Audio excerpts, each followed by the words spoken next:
Grab your Bible, if you would, and turn to James chapter 1. Book of James tonight, chapter 1. If I sway a little bit, it still feels like the ground's moving. We've had something over 5,000 miles in the last 8 or 9 days, so still got a little motion going on, it feels like sometimes. Good to be back tonight, though. Good to be with you. If there were one place, one chapter in the New Testament where you would want your name to be included in that chapter, what would it be? James chapter 1, okay. Anybody else? What about Hebrews chapter 11? By faith, Noah, Sarah, Abraham, so many others, and so many others that aren't named. But if you could have your name written in one chapter in the Bible, and that's not the only one, I'm sure, but that'd be one of the top few for me, to be listed among those who had a strong faith, a faith that honored God, a faith that pleased God, a faith that did above and beyond what men could have imagined possible without the power of God. The book of James, as we kind of introduced it week before last, is a book written to a group of Christians who had formerly been Jews. And because of their faith, because of their conversion, because of their renouncing Judaism and becoming Christians, they'd been scattered all over the world. They'd been driven from their homes. They had taken up residence as aliens or as strangers in places that they probably would never have dreamed of going for any reason other than to save their lives. And yet that's what they find themselves facing. And James writes a letter to those scattered Christians, those Jews who had found so much security in being a Jew for so much of their life, and now having become a Christian, everything that they held dear, economically, socially, politically, all those things had suddenly been set adrift, and they had no mooring, they had no anchor. And you can imagine that in facing that kind of situation, it would be a test of your faith, wouldn't it?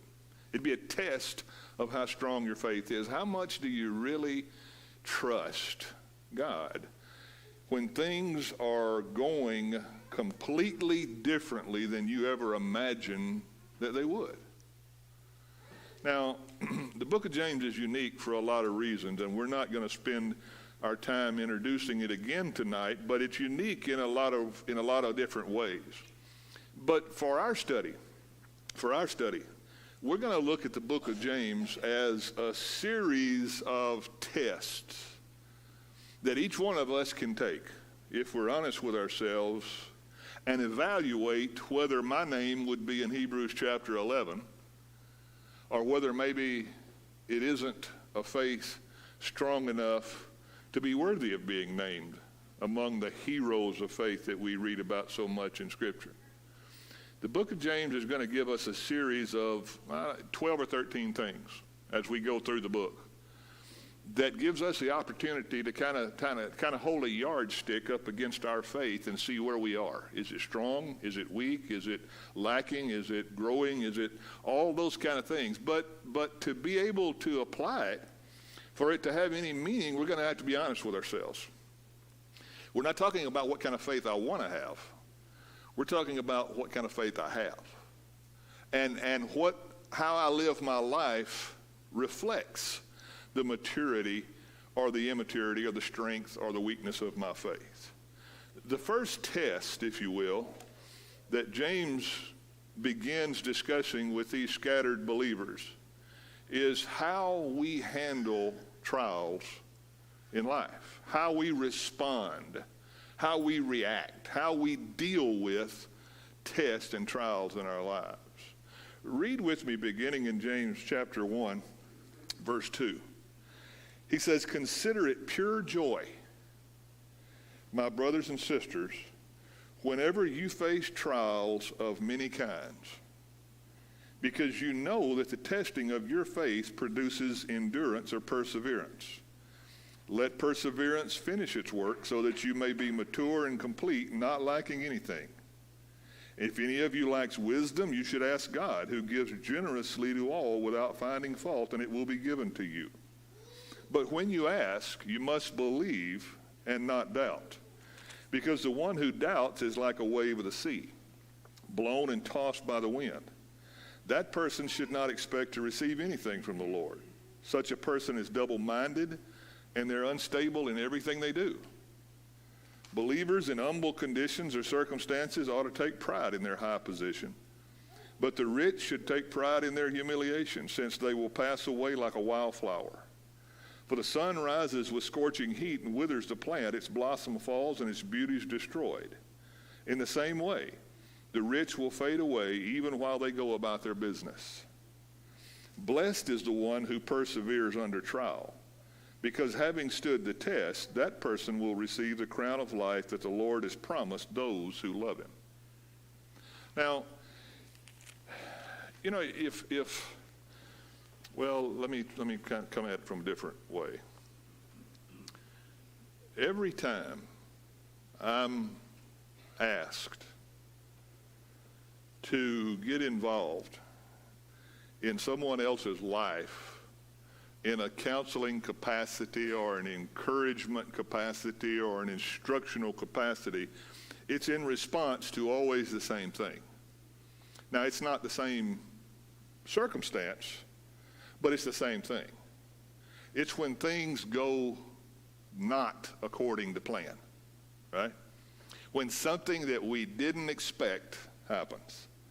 When something that we wish we never had to deal with, we have to deal with. We're faced with that situation. You see, most people can manifest, myself included, a strong faith so long as I have my way, so long as I get what I want, so long as it goes according to my plan. But when things take a radical turn in one direction or another, suddenly I'm thrust into a situation where I have to deal with the uncertainty of knowing what comes next, and the seeming insecurity of feeling like I'm out of control. When the truth is, I've never been in control, right? I've never been in control, and it's only a self-delusion that convinces me that I've got it figured out, that I have matters in hand. You see, James tells us that, you know, most of us have read James chapter 1, verse 2 many times, or at least we've heard it read and have heard it preached a lot of times. Consider it pure joy when you face trials of various sorts or kinds, many kinds. And we've kind of taken that as a challenge. We've kind of taken that as okay, I'm gonna do better at that. I'm gonna make up my mind, even though it's unnatural, and it conflicts with human reason and human nature and human logic. Because God says that's what we ought to do, that's what I'm going to do. Well, I want you to understand that everything James talks about, bear in mind who he's talking to. People whose lives have shipwrecked, right? People who aren't at home. They've been driven away from their homes, their lands, everything that they had. They don't have the right to do business among Jews anymore. They don't have any of the privileges that being a Jew once brought to their life. And all of that simply because they profess to follow Jesus, to be a Christian. And James, in writing to them, first says, I think he kind of hits the nail squarely on the head right to begin with. And he basically says, I know you're facing trouble. I know you're facing opposition. I know you're facing fear. I know you're in the midst of all kinds of trials and tribulations and struggles. But consider it pure joy. Now let me ask you, and this is the discussion part. How in the world, when the doctor walks in and says you have this disease, you have this long to live, you make up the list. when that happens, how in the world consider it pure joy? How is that possible? How's that possible? Is it possible? Let me ask that first, I guess, maybe. Is it possible? Yes, I'll answer it for you. Yes, it is.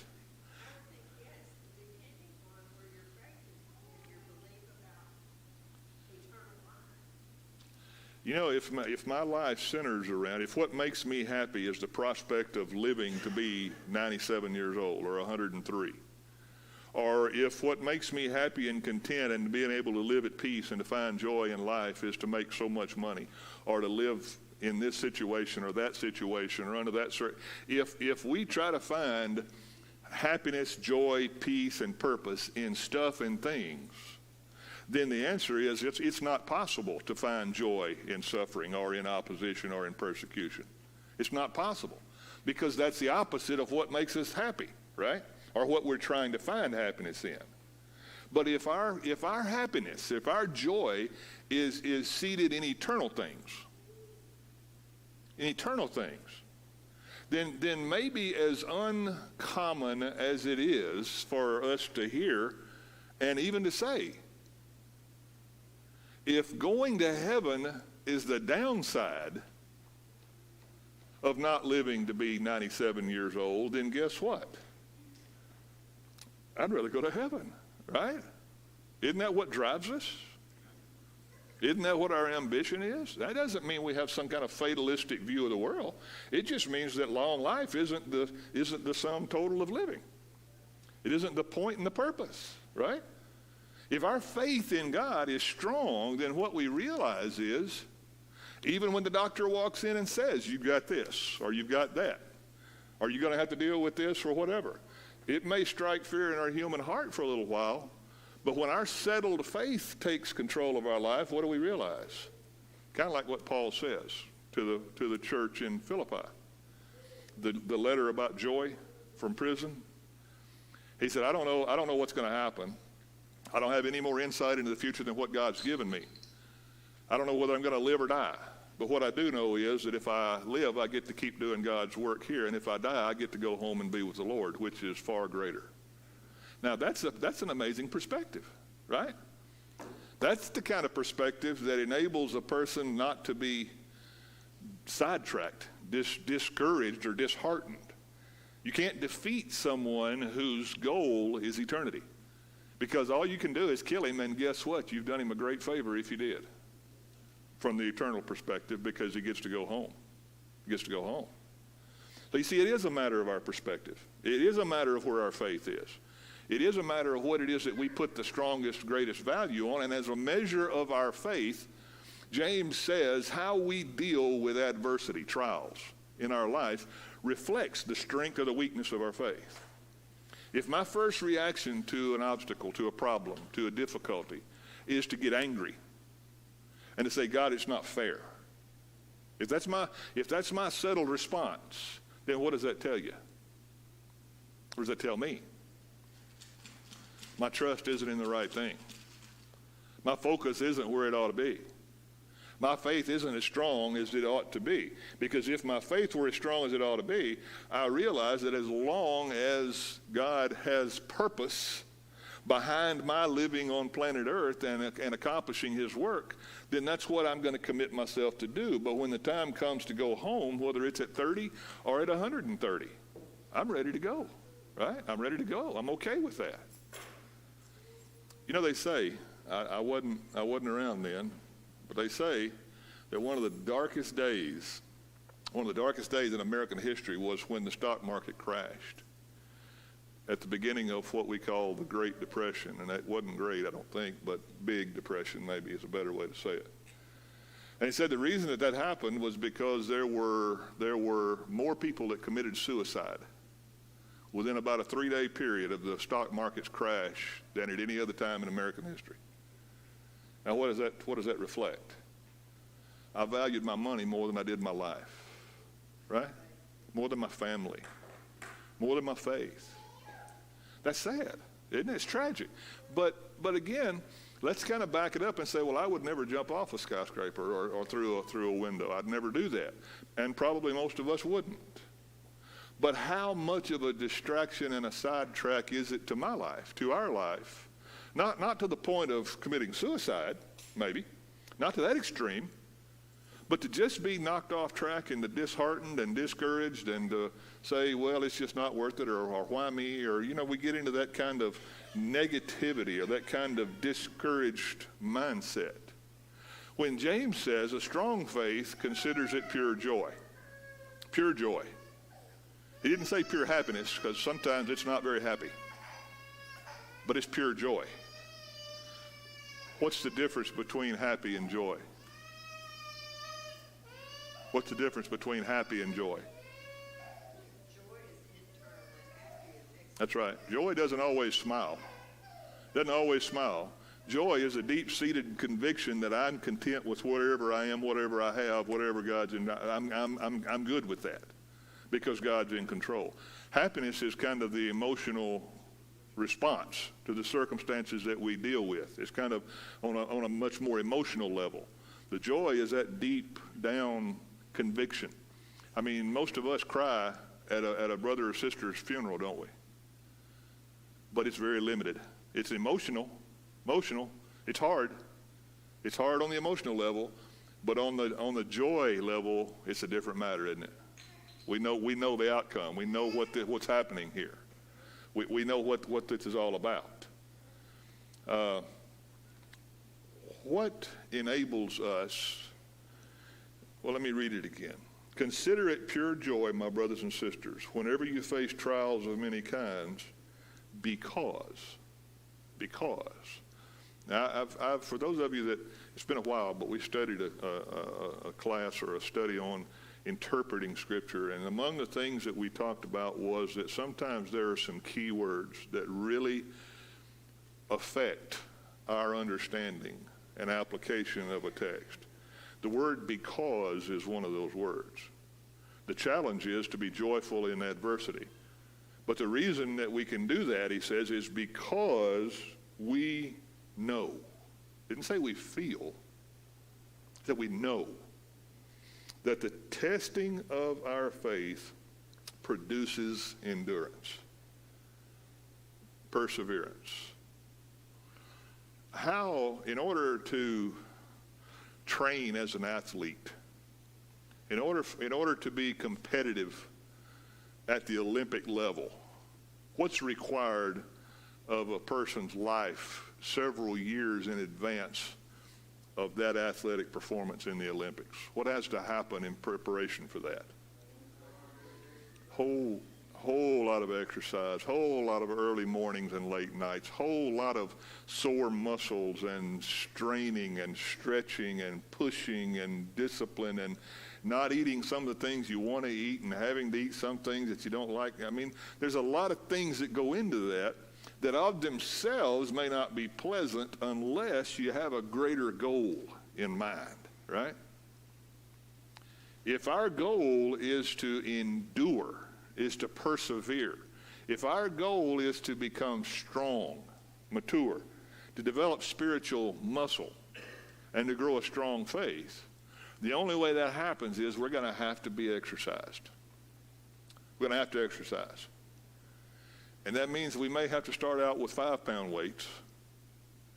And we may one day, when we're working out on 5-pound weights, get a 15-pound weight thrown at us and we don't think we can lift it. But God says what? I'm not going to let you be tested beyond your ability to endure. Right? So even when we don't think we can, because it's God's power. And the more we realize that, the stronger our faith. Do you think Abraham was ready to offer his son Isaac 15 years before God asked him to do it at that point in his life? He wasn't. You look at his life and now you can tell that. You can tell that. I mean, you could ask that question of almost anyone who's listed in Hebrews chapter 11, or a lot of folks whose names aren't mentioned there, who demonstrate a conviction or a faith in God that amazes us. It's a progressive growth that brings them to that amazing point. I mean, Moses, he had a pretty rocky start, didn't he? Peter, he had a pretty, there are times in your life when there wasn't much to look at Peter and say, that's great. There was a lot of failure, a lot of struggle, a lot of, I don't know if I can do this. But what did it produce? Well, in every one of their cases, if it was a person motivated by faith in God, it produced an endurance and a strength that enabled them to be more effective at serving God at that point in their life than they ever would have been at this point in their life. And I think that's one of the things, and this is just a personal observation, okay, that if we could be realistic, whether it's that we are at a young stage in our faith, or we're at a stage where our faith ought to be a lot older than it is, more mature than it is, stronger than it is, at whatever stage we are in our growing faith measure there, if we could realize that it's a process that's only gained or improved on by exercise and endurance and dealing with struggle and dealing with difficulty, then it would almost be possible for us to say something like what Paul said, I consider it a privilege or a blessing to continue or to fill up in my life the sufferings that were lacking in Christ's life. In other words, I get to participate in the things that make me more faithful, more able to serve God, rather than viewing them as, I don't want to have to deal with this. It might make us come to a place in our life where we'll still struggle to come to this conclusion, but where we can say, you know what, thank you, God. Thank you for giving me the opportunity to get a little stronger, a little more able to serve you. Well, let me pause there. Comment, question, thought, Jackie? I always think back to the Apostle Paul. When Jesus encounters him on the way to Damascus. Mm-hmm. Then he goes to Ananias, tells him to go see Paul. And Ananias, he refuses to, but he kind of questions Jesus. And Jesus says, I'm going to show him how much he must suffer. That's right. That's right. And, I don't think Paul enjoyed that suffering, really. But he enjoyed the outcome of that suffering. He knew that was the only way to get to the goal. I mean, and you read about Paul, he done a lot of stuff, Yes. but, like you was talking about in Philippians, he was ready for whatever. Yes. Well, and again, I think all of us can look back. It's easier for us to measure our faith and the strength of our faith or the progress of our faith when we kind of look back in our lives and how we didn't deal with things so well at that time, where we've done a little bit better at it this time. And I think we see that in Paul's life and everybody else's life that was faithful to God. The challenge is, well, let me use an illustration. I've said to you before, I remember very vividly the day the doctor walked in my hospital room and told me that I had cancer. And I remember my reaction to that. And I remember how long it took that reaction to run its course and for me to finally settle down and say, wait a minute. This isn't who I am. This isn't who God is. This isn't what I've professed and what God's word says. This isn't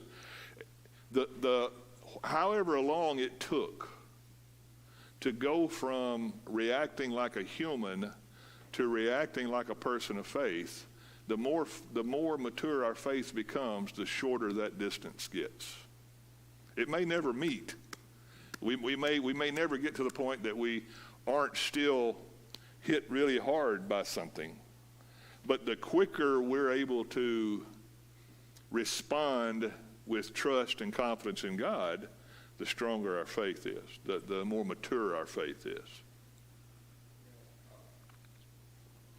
Sometimes we look at people who just where the reason nothing seems to go right. Mm-hmm. And sometimes we have every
That's exactly right. Accomplished more in the last moments of his life than maybe he had at any point, and maybe every point prior to that. And he winds up in that book, Yes, in that chapter. yes. If we could just grasp. Well, there's a statement that, and I'm going to quote a guy that I don't agree with a lot of what he teaches or what he says, but I got Warren Wiersbe, and probably some of you have heard of him. And I'm not condemning him. I'm just saying I'm not stamping everything he says either. But he makes a statement, not in the book of James, but in a context about suffering or dealing with struggle. He says suffering or trials or struggles are going to do one of two things for everybody. They're either going to make you bitter or they're going to make you better. And while both of those words might be a little bit shallow, that's the truth of it. If we have a worldly perspective, then we become angry and bitter. If our perspective is to have fun and satisfy my lust, then any inconvenience I deal with is going to be nothing but a frustration or an embittering experience. If, on the other hand, I recognize that I've been created for a much grander purpose and that I have a lot higher goal, then whatever momentary struggles, Paul again says, that we endure aren't even worth comparing, he says, to the glory that awaits us, that we're looking forward to, that we anticipate. So it is a matter of our perspective, and that's a simple way of saying it's a reflection of the strength of our faith, how we deal with trials and struggles in our life. Now, what is the discussion before we stop for tonight? What is the discussion that he brings up beginning in verse 9 when he talks about believers in humble circumstances ought to take pride in their high position, but the rich take pride in their humiliation? What is he talking about? What does that have to do with this discussion about having a strong faith in the face of opposition or adversity or trials? He's talking about one that's humble, knowing who they are. They are a child of God. That's right. No matter what happens here on this earth, that the reward is going to come. The person who doesn't evaluate himself by physical, temporary human standards, who doesn't seek happiness or joy in temporary stuff and things, needs to appreciate the fact that God gives us a treasure, a reward that's far greater, far greater. And if you've been converted, if you're a believer who has been ruled by your love of stuff, he said, be grateful in the fact that you've learned the lesson that that's going to disappear and be burned up one day, just like the flower wilting and the leaves falling away. In other words, trials have a way of focusing our perspective if we'll look, right? If we'll open our eyes, if we'll listen to what God says. I've noticed in again, just personal experience, I've known a lot of people, quite a few people over the years, who have, for a variety of reasons, all of them earthly, worldly reasons, job, career, a lot of things like that, have chosen not to make God, church, becoming a Christian, becoming faithful, not making those things a priority. I'm just too busy for those things. I don't have time for that stuff. And maybe they have the intention of one day having time to do it when they've got all their stuff tended to, or as if that can happen, right? As if you can get all your ducks lined up. I've never seen that happen. I don't know anybody that I've ever seen that happen to. But if it could, they probably intend one day to do better, one day to make things kind of like Agrippa told Paul, I'm a more opportune time. I got too many other things going on right now. What that reflects is, what that shows is that I have valued the temporary things over the eternal things. And for those of us at any point in our life that did that, for most of us it took a devastating blow to awaken our senses, didn't it? To kind of put us back in focus, as we say. To kind of put things back in perspective for us. What if that never happened? What if the rooster had never crowed on the night that Peter betrayed Jesus third time? What if, I don't know what the outcome would have been. But the reason the rooster crowed was because it was a wake-up call. That's why Jesus had already told Peter it was going to happen. So that when it happened, Peter said, oh my, I thought I had it under control, right? If difficulties in our life, opposition, struggle, whatever you want to call it, trials, James uses that word. If that's what brings us back into spiritual focus and puts us on a more faithful track with God, how could we be anything but glad for that?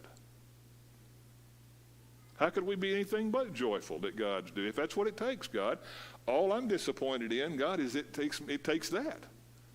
I wish I were a lot more attentive that I didn't have to be hit that hard over and over again, right? I wish that I didn't have to learn that way sometimes, as we say, by hitting our head against the wall. And truth is, we shouldn't be that hard-headed, but most of us are, right? Most of us are. Okay, any comment? Always thought it was a man and a person knew the exact thing. Yeah. That guy. Yeah. That being won't be there Yeah. all the time. Yep. Put it off as long as I can. Put it off as long as I can. Maybe not everybody. I can't speak for everybody, but I think the majority of us would be that way.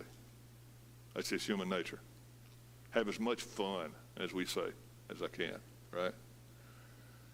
It's not fun. It's not fun. And my kids don't like to hear me talk about it. I said, but they talk about taking care of yourself and exercising, and I ought to do. I'm not criticizing that. I'm just saying, man, you want to live a whole lot worse than I do. I know where I'm going. I know where I'm going, and I'm not being funny about that. It's just true. It's just true. Okay, any comment? Anything else? One thing I thought when you were saying that is that I think it's natural because we're human to say the word out when we hurt ourselves. Yes. And the same thing when a tragedy happens. Yes. We hurt ourselves or we find out we have cancer or whatever. Yes. We go through that, and that's natural. And Yes. I don't think, but you're right, it's what happens after that. Let me find it right quick.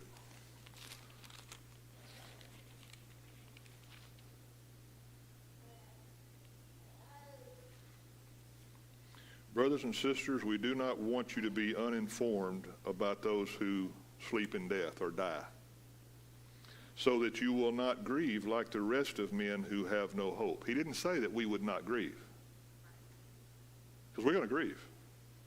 I mean, if a brother or sister dies, if someone that we love and are close to dies, we're going to grieve because we're human, because we share that commonality. But because of our faith, it isn't the same. It isn't a loss.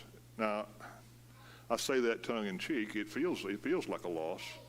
But when we think about it from the perspective of, as I said many times, my dad's been gone quite a number of years now, a long time now. And it was a very painful thing at that point in my life when I lost my dad, because I thought it was way too soon. And I've thought a lot of times over the years, I wish Dad could have lived to see this or that or whatever, but I'll tell you what, it didn't take me very long to realize that whatever he has and wherever he is, I wouldn't have him come back and deal with all that life brings again for anything in the world. I wouldn't bring him back for that at all. And that's kind of, and maybe I shouldn't say this, but that's kind of the sad part about Lazarus, if you think about it for a moment. Lazarus had to go through death twice. He had to go through that process 2 times. Now, it's an amazing demonstration of God's glory, and that was the point of it all. And dying 10 times pales when you talk about glorifying God. It's insignificant. It makes no difference. But for those that live only for living long and loving life, that's tragic. That's tragic. Nah, it wasn't tragic. It glorified God in a way that God couldn't have demonstrated his glory any other way. Any other way.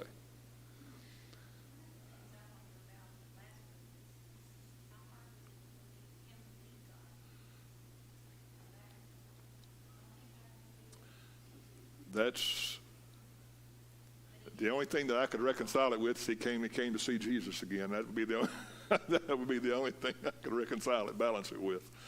But yeah. As far as trials and tribulations, I've had a few in my lifetime. It's the one thing that I see, it's all the consequences. You know, when you hit that low point of the Lord, Yeah. there's only one person who can. That's right. We always turn to the same person, don't we? That's right. That's right. And again, the sooner we learn to turn to him, the better it becomes. The better it becomes. And man, what a testimony that offers, because don't we all know people that we've watched them deal with things that just the world just punched them right square in the face. And maybe they didn't smile, but man, they stood there like a rock and took it and found purpose and meaning, and you know, and we look at that and say, wow, what an inspiration that is. And the reason it's inspiring is because it points us back to what's important. It shows us that we can build our life on something that's permanent rather than temporary. And it's so challenging. It's so challenging. But think about it, and I'll kind of leave it with this for my part. You have never, as a believer, you've never been in a situation where God didn't bring a greater blessing out of what you thought was a horrible tragedy than could have been brought any other way. I could tell you stories for the rest of the evening, and you could to me too, about your life, about things that when they happen, you might have even said, I can't imagine anything good coming out of something this bad. But then you look back and guess what? Man, that turned in a way I could never have anticipated. Wow, you know? Wow. Now, we can't see the future that way. Can't see the future that way. But it's kind of like the song says, I don't know about tomorrow, but I, to get to the punchline, know who holds tomorrow. And that's really the point of faith anyway, isn't it? We don't know all the details, and we don't need to know. I don't think we could handle it if we could. Okay, anything else? First measurement of the strength of our faith, James says, is how we deal with trials, how we deal with struggles, how we deal with opposition. And we're going to talk about, and I really want to encourage you to come back next week, not for my teaching, but for James' instructions about the difference between a trial and a temptation, and how we understand those things. Because I don't think sometimes we understand those things very well. I don't think we get a very clear picture of that. So I'm looking forward to talking about that or studying about that with you. I just want to encourage you. Charles has picked the song, Burdens Are Lifted at Calvary. And man, never were truer words spoken. Never were truer words spoken. Not just the burden of sin, but the burden of living a hopeless life. Right? I mean, honestly, for those of us that have lived 50, 60, 70 years, you get hit with disappointment and struggle and problems and difficulties and pains and disease. You get that long enough and you begin to realize, man, I hope this isn't all there is, you know? If this is all there is, then as Paul said, we are of all men most to be pitied, right? It's not all there is, and you know that. It's not even the greater part of what is. The eternal part of us is in God's image, intended to dwell in eternity and fellowship with him. If you're not in a relationship with God tonight that gives you that kind of assurance, that kind of confidence, then you need to be. You need to be. Stop being blown here and there by every wind, he says, and ask God for strength and wisdom. If we can help you in any way, give us that opportunity while we stand and sing together.